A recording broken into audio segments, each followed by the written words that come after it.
Bonsoir les amis, bah écoutez, on se retrouve devant le cerisier de mon voisin. Alors pour vous dire à quel point il n'a pas fait beau, c'est qu'actuellement bah, il est à peine 20 h, d'accord, donc 20 h 08. Et bah, on voit pas du tout de soleil. Alors comme vous pouvez voir, en fait c'est vraiment une journée d'hiver en fait, voilà, donc on est en plein hiver là. Alors vous vous posez la question, combien est-ce qu'on a produit aujourd'hui? Bah je vais vous montrer. Alors là aujourd'hui il a plu toute la journée c'était comme ça.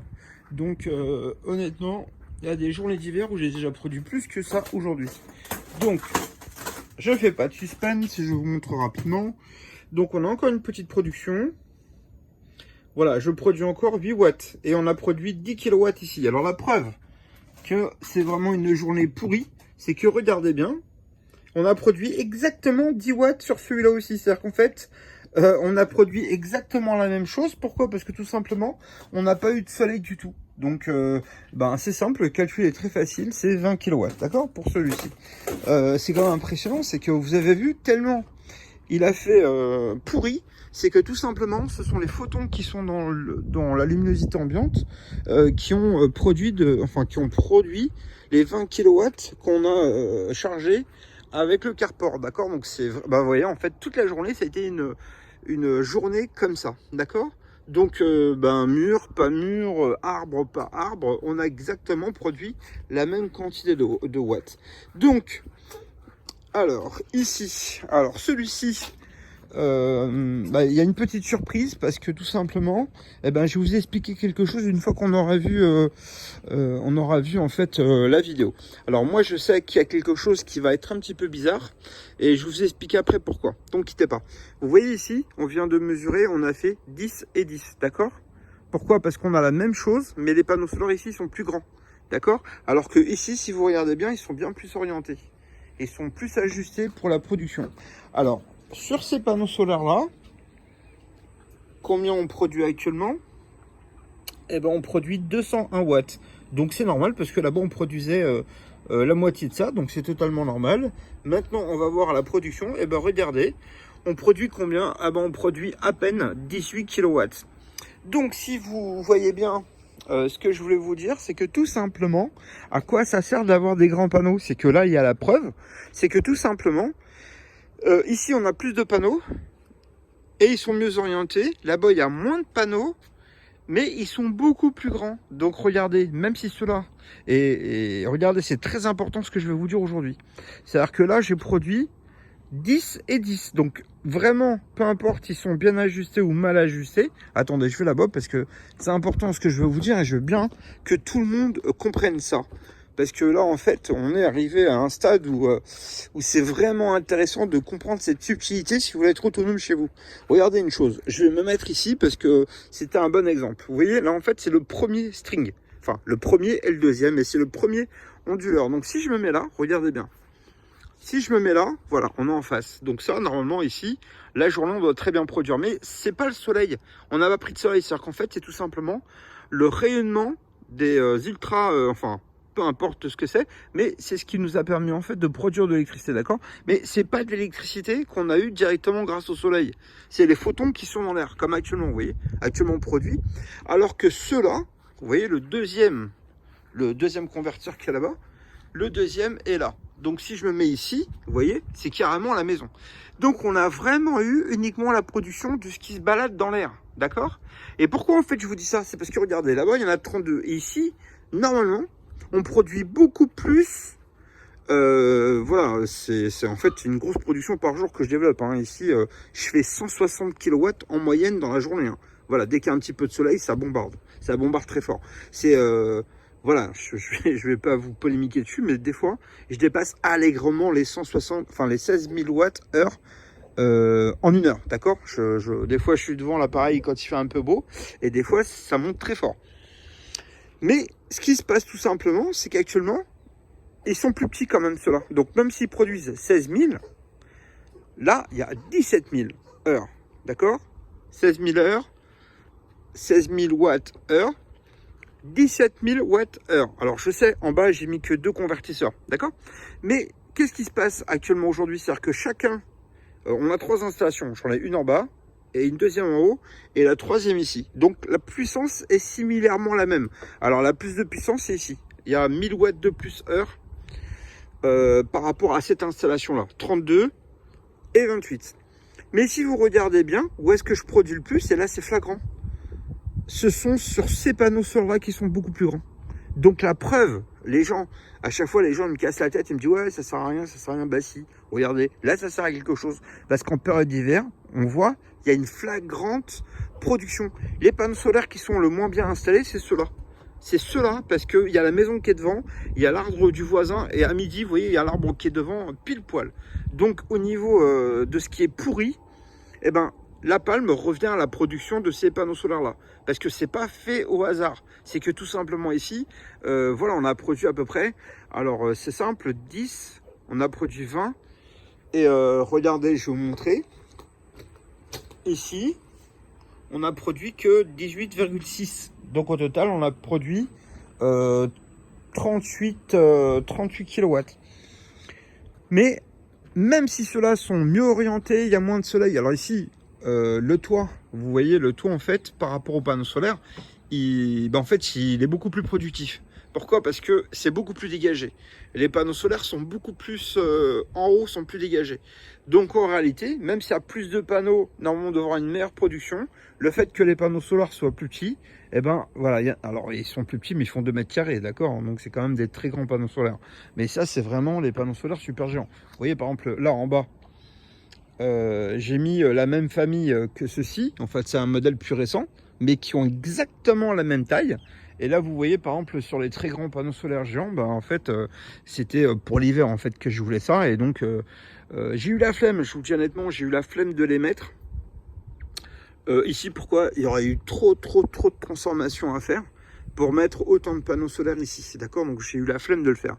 Mais comment dire, je regrette pas. Pourquoi? Parce que tout simplement, eh ben voilà, ça me permet de faire un calcul. Donc en été, voilà, quand il y a du soleil, il n'y a aucun intérêt. D'ailleurs, c'est ce que je vous avais dit.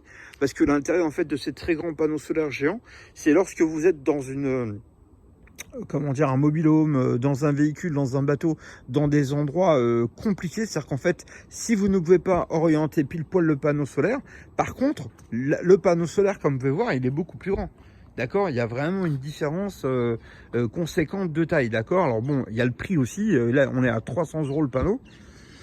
Mais par contre, ce qui est bien, c'est que oui, il y a une production qui est quand même significative. Quand il y a un temps pourri comme aujourd'hui, et là, je peux vous dire qu'aujourd'hui, ça a été vraiment une journée pourrie de A à Z. On n'a pas eu un gramme de soleil. C'est vraiment, tout le monde m'a dit, alors combien tu produis combien? J'ai un client qui m'a envoyé des petits messages en me disant, aujourd'hui, dans toute la France, c'est pourri. Donc, dis-nous combien tu produis, parce que j'ai envie de savoir.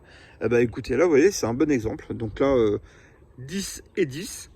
Et 18 ici. Donc vous voyez, on a produit en fait 2 kW de plus. Ça veut dire qu'en fait, on a produit 10% en plus sur ces panneaux.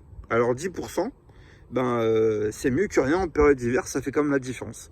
D'accord? Donc écoutez les amis, je ne vais pas vous embêter plus pour ce soir.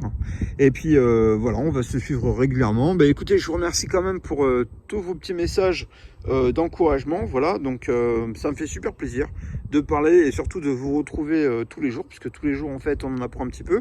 Alors même si des fois c'est un peu répétitif, mais encore une fois le but de ma chaîne c'était tout simplement de vous montrer au quotidien, parce que n'oubliez pas une chose, moi ici en fait je suis pas sur UDF, c'est-à-dire que moi c'est vrai que j'ai un compteur d'EDF, mais j'ai acheté cette maison, c'était vraiment pour montrer aux gens, les abonnés, ben, les gens comme vous, est-ce que c'est possible d'habiter en région parisienne là où c'est hyper pollué et d'être en autonomie? Bah écoutez, pour l'instant oui, mais alors moi honnêtement, je vais vous dire, ça fait depuis 2010 que j'ai acheté ici, d'accord? Donc c'est pas ma première année. Les gens, quand vous me dites, ouais, mais est-ce que tu peux être autonome? Bah, je suis oui, bien sûr, sinon ça fait quand même 10 ans que je suis là. D'accord? Donc, enfin, pas 10 ans, depuis 2010, donc ça fait quand même plus que ça. Ça fait 13 ans. Donc, moi, quand je suis arrivé, j'ai fait l'installation et voilà, ça marche très bien. Honnêtement, ça marche bien. Après, évidemment, faut faire attention.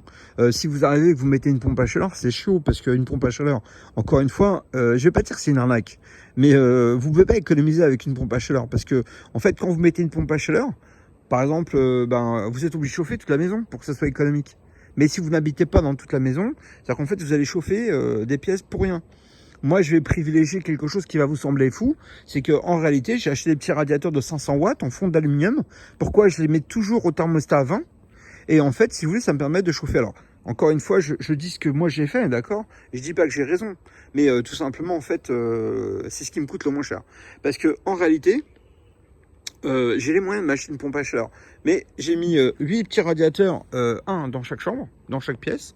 C'est des 500 watts que je programme individuellement à 20 degrés. Ou à 22 degrés, voilà, bon. Après, chacun ce qu'il veut, enfin ce qu'il veut, il peut faire ce qu'il veut. Voilà, moi, ils sont même pas à 20 degrés, ils sont tous un peu plus. Bon. Mais tout simplement, lorsque la maison, au bout d'une semaine, elle atteint sa température, eh ben en fait, si vous voulez, dès que, par exemple, la partie la plus venteuse chez moi, c'est cette partie-ci qui donne sur les panneaux solaires, d'accord? Ici, ça va parce que c'est relativement abrité, mais cette partie-là et la salle de bain qui se trouve derrière, c'est exposé au vent, mais mortel. Donc, les radiateurs qui fonctionnent le plus souvent, c'est ceux-là. Eh ben, c'est ici que je consomme le plus. Donc, la première semaine, quand on a mis tous les radiateurs, on fait fonctionner le chauffage à fond. Alors, évidemment, on n'éteint jamais, d'accord? Voilà, on l'éteint jamais. Pourquoi? Parce que, en fait, vous mettez le thermostat le matin à partir de 8h30, 9h. Et en fait, vous le coupez à partir du moment où c'est 6h. C'est-à-dire que quand vous partez au boulot, la maison va se chauffer parce que vous avez directement les panneaux solaires. Donc il ne faut pas chauffer la nuit ou arriver, vous mettez le chauffage à fond. Parce que là, je connais plein de clients qui ont des radiateurs de 2000 watts. Et ils arrivent, ils mettent le radiateur du salon à fond, 2000 watts, les chambres, leur chambre à eux, 2000 watts, la chambre des enfants, 2000 watts. Et donc ils sont à 6000 watts heure. Et en fait, ils ont froid le temps qu'ils arrivent. Ils arrivent vers 6h au travail, ils mangent à 9h, ils vont se coucher à 10h30. Et ils ont froid parce que la maison elle est froide, elle n'a pas eu le temps de chauffer. Avec ma solution, vous chauffez naturellement avec les panneaux solaires. C'est-à-dire qu'au moment où il y a le plus de soleil, vous chauffez directement. Et surtout, par exemple, moi, voilà, c'est 8 radiateurs de 500 watts. Donc vous consommez maximum 4 kilowatts. Mais au bout d'une semaine, qu'est-ce qui se passe? Vous avez plus que 2 ou 3 radiateurs qui marchent en simultanément. La partie de la maison où il fait le plus froid. Et donc vous allez consommer 1000 ou 1500 watts par heure. D'accord? Donc par exemple sur la nuit, c'est rien. Voilà. Franchement, j'ai bien vu que j'ai raison là-dessus. C'est que tout simplement, la maison, elle accumule. Bon, après, je vais être honnête avec vous. Moi, j'ai un L. Vous voyez la maison. Donc la partie habitation est ici. La partie garage est là. Et en fait, j'ai un petit comment ça s'appelle? Un petit... dans le garage qui se trouve là. Donc il y a quand même, c'est bien abrité du vent, d'accord? Voilà, j'ai une belle palissade qui me protège du vent. Ici c'est pareil, je suis bien protégé. Donc après, on a beaucoup de vent tout le temps. C'est-à-dire que là, je suis dehors et il caille. Hein. Là, je peux vous dire, regardez l'arbre là-bas, il bouge en tous les sens. Donc on est vraiment... regardez, j'ai mis un petit bout de feuilles ici exprès pour montrer aux gens, puisque des fois ils me disent ah bah non, il n'y a pas de vent. Regardez. Là, vous voyez en fait à quoi me sert ce que j'ai filoché, c'est que, vous voyez, ça souffle vraiment très fort, d'accord? Et vous voyez le sens de vent, c'est qu'il vient de là et il va par là. Donc regardez, vous voyez, ça vole vraiment. Alors tout ça, ça peut paraître être idiot et ne servir à rien, mais non, pas du tout. En fait, si vous voulez, l'ennemi numéro 1, en fait, c'est pas la saloperie. Là, par exemple, il a plu tellement, vous vous rappelez hier. Moi je disais hier, en fait j'ai choqué plein de monde parce que plein de monde m'a envoyé des petits messages en me disant: oh mais dis non, tu nettoies jamais les panneaux solaires, comment que ça se fait? Et ben en fait c'est pas la peine. Pourquoi? Regardez, vous vous rappelez hier, je vous ai montré toutes les crottes, tout ça. Bon là il y a 2 petites crottes, ok d'accord, mais sinon quand il pleut, il se nettoie automatiquement. Alors la raison pour laquelle il faut privilégier les panneaux solaires, j'ai déjà dit, vous voyez, par exemple, il faut jamais mettre les panneaux solaires couchés. Couchés comme ça, il faut jamais les mettre, il faut toujours les mettre droit. D'accord? Pourquoi? Parce que tout simplement, c'est que si vous regardez bien, alors, si regardez ici, alors là, pardon, je sais pas, alors regardez, je vais mettre un doigt ici. Vous voyez mon doigt? Vous voyez la taille qui est en haut? Eh ben, regardez en bas la taille ici. Alors voilà comment vous avez là, c'est beaucoup plus, et ici en fait c'est beaucoup plus petit, d'accord? On le voit bien à l'œil nu, d'accord? En fait, la largeur ici et la largeur ici, en fait, on est 2 fois plus large. Alors pourquoi? Parce que tout simplement, le panneau, il est fait pour être monté dans ce sens. Et en bas, on a beaucoup plus de place pour que la place, elle soit disponible pour le résidu. C'est-à-dire qu'en fait, vous regardez d'en haut, vous voyez, quand je mets un doigt, ça ne gêne pas la cellule. Parce que si vous avez de la saloperie qui va jusque là, il est évident que ça va gêner la production de la cellule. Alors regardez, si je mets mon doigt ici, qu'est-ce qui se passe? bah vous produisez. Alors tous les petits malins qui s'achètent des panneaux solaires pour mettre sur la terrasse et tout, mais c'est bidon en fait. Pourquoi? Parce que les panneaux solaires, vous les couchez, vous les mettez pas debout, sinon ça a trop de prise de vent. Avec les microcontrôleurs, voilà, en injection rélo, ça sert à rien, parce que dès qu'il va prendre de la poussière et qu'il va essayer, et ben toute cette partie là en fait, le panneau il va rien produire du tout, hein. Faut pas se mentir les gens. Donc après, les gens même qui font ça, ils le savent et ils s'en foutent, ils vous le disent pas. Vous voyez par exemple le sens, vous voyez d'en haut, vous voyez bien qu'il est beaucoup plus petit. Donc tous ces petits détails, ça c'est des panneaux solaires en fait que j'ai fait fabriquer pour moi. Mais tous ces petits trucs là en fait, si vous voulez, c'est pas pour rien que je les ai fait. Je les ai fait parce que une solution gagnante n'est jamais le fruit du hasard, d'accord? Vous pouvez jouer aux échecs, enfin vous pouvez jouer aux échecs. Vous pouvez déplacer les pions pour vous amuser. Mais est-ce que si vous ne savez pas jouer aux échecs, est-ce que vous pouvez gagner? Eh ben la réponse est non. Un enfant de 8 ans peut jouer avec des pièces échecs. Mais il va déplacer les pièces. Mais pour gagner, il faut savoir jouer. Donc si vous voulez produire de l'électricité, eh ben, il faut faire attention à plein de petits détails. Et en fait, c'est vraiment en éliminant tous les problèmes que vous risquez d'avoir, où vous vous retrouvez avec une production qui deviendra intéressante. D'accord? Donc voilà, si vous voulez faire tout et n'importe quoi, c'est possible. Mais ne vous attendez pas à plein. Moi, ce qui me surprend le plus, c'est pas mes clients en fait qui m'embêtent. Franchement, j'ai mes clients, j'ai des vieux clients en fait. Je vais voir si j'arrive à en trouver un. J'ai un très très vieux client à moi qui est un des tout premiers clients. J'ai vendu une installation à 149 000 euros en fait. Et il habite en région parisienne et il a 5 maisons. Donc il est sur le bord de Marne. C'est un monsieur qui a déjà 78 ans, qui est un ancien industriel. Et régulièrement en fait sa maison se fait inonder puisqu'il y a des crues tous les ans et en fait le problème c'est que sur le bord de Marne les fils ne sont pas en l'air, ils sont enterrés au sol. Et dès qu'il y a une montée des eaux en fait, pendant une semaine ou 15 jours en fait il se retrouve sans électricité. Et on va essayer d'aller le voir parce que j'aimerais vous montrer son installation. Son installation elle est sur la vidéo, mais ce qui est impressionnant c'est qu'en fait si vous voulez ce client là il a juste voulu avoir l'installation pour en cas de coupure de courant pour remplacer son groupe à hydrogène puisqu'il pouvait tenir une semaine avec du fuel pour le groupe à hydrogène, et puis à cause des normes de pollution il peut plus mettre maintenant des gros réservoirs qui puissent lui tenir 2 semaines, et bah qu'une semaine c'est pas suffisant, donc en fait il m'a acheté l'installation. Et ça fonctionne très bien. Mais dans le deuxième temps, on a mis en fait un stockage de batterie un peu plus important et on a mis des panneaux solaires. Donc là, il produit 80% du temps, il est autonome. Mais c'est un monsieur qui produisait, enfin, qui avait une consommation qui était plusieurs milliers d'euros, enfin mensuels, hein, puisque lui, son chauffage, c'est des climatisations qu'il a dans toutes les maisons. Donc c'est une consommation qui est... Moi j'ai jamais vu quelqu'un qui consommait autant. D'accord, c'est pas un industriel. Enfin, il travaille plus, c'est plus une activité. Ce sont juste des maisons qui sont sur le bord de Nogent-sur-Marne. Vraiment, il est au bord de l'eau. Mais ce sont des pompes à chaleur qui tournent dans toute la chambre, enfin dans toute la maison, pour déshumidifier. Mais alors du coup, ça a une consommation horaire mensuelle qui est énorme. Donc ramené par mois, on parle d'une consommation qui avoisine les 3600 euros. D'accord? Donc moi j'ai halluciné quoi. Alors évidemment il y a la maison de son père, il y a sa maison, il y a la maison de son fils, plus chaque fille en fait a une maison aussi, donc ils sont voilà 6 maisons sur le bord de Marne au final, mais la consommation elle est astronomique. Donc voilà, ça fait peut-être pas beaucoup, 500 euros en moyenne, 600 euros voilà, mensuels, mais voilà, lorsqu'on multiplie le nombre de maisons, en fait si vous voulez à la fin, bon, il a relié toutes les maisons avec le groupe à hydrogène pour être autonome avec les panneaux en cas de coupure de courant. Mais c'est hallucinant. Alors, sa raison principale, il a voulu faire ça, c'est parce que tout simplement, il a mis des pompes de drainage sur son terrain. C'est-à-dire que tout autour de son terrain, il a fait un petit muret d'1 mètre, donc qui est très joli, qui est très dissimulé, enfin qui est bien dissimulé d'ailleurs.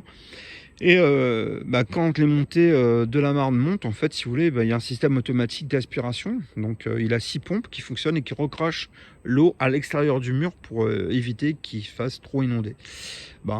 Jusqu'à présent, ça marche bien, mais bon, c'est un truc courageux. En tout cas, c'est quelqu'un vraiment qui n'a pas peur voilà, d'investir et de faire ce qu'il a envie de faire. Bon, après, c'est génial, franchement, son idée. Moi, j'aurais pas fait ça, parce que c'est quand même... c'est un gros pari, quoi. Mais il a raison, parce que finalement ça marchait et tout. Eh bien écoutez, Je vous souhaite une très bonne soirée. Ça fait 20 minutes que je vous parle. Ça me fait super plaisir de vous parler. Mais je veux pas que ça soit trop long non plus. Écoutez, j'attends vos petits messages. Dites-moi ce que vous en pensez, de quoi vous voulez qu'on parle. Et puis je vous retrouve demain. Bonne soirée à vous les amis. Au revoir.